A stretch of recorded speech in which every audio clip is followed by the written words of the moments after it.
बिहार के सुपौल में चोरी के आरोप में 2 बच्चों को बिजली के खंभे से बांधकर पीटा गया है। जुमेरात को 2 बच्चों को हैंडपंप चोरी के आरोप में दबंगों ने बिजली के खंभों से बांधकर दोनों बच्चों की सरेआम पिटाई कर दी। पिटाई के दौरान वहां लोग मौजूद रहे, लेकिन सारे लोग तमाशा देखते रहे। किसी ने उन बच्चों को नहीं बचाया। इत्तला के मुताबिक मस्जिद नौला में एक शख्स के हैंडपंप का हैंडल चोरी हो गया था।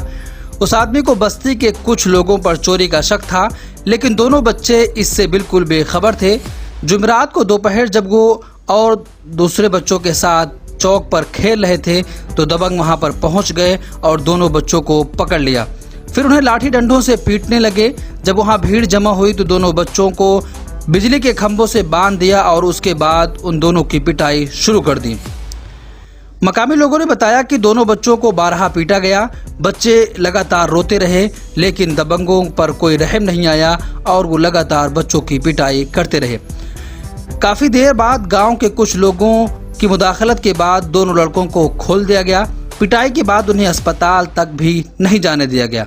लोगों ने बताया कि बेरहमी से की गई पिटाई के बाद गांव के लोगों ने इसकी मजम्मत करते हुए पुलिस से सख्त कार्रवाई का मुतालबा किया है। पुलिस ने कहा कि इस पूरे मामले की जांच की जा रही है, मुकदमा दर्ज किया जाएगा और कड़ी से कड़ी कार्रवाई की जाएगी और मुतासरीन को इंसाफ भी दिया जाएगा।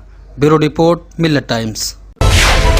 मिल्लत टाइम्स को आपकी जरूरत है, हमारी आप माली मदद करें। हर महीने सिर्फ 100 रुपये और 1 साल के लिए एक साथ सिर्फ 1000 रुपये।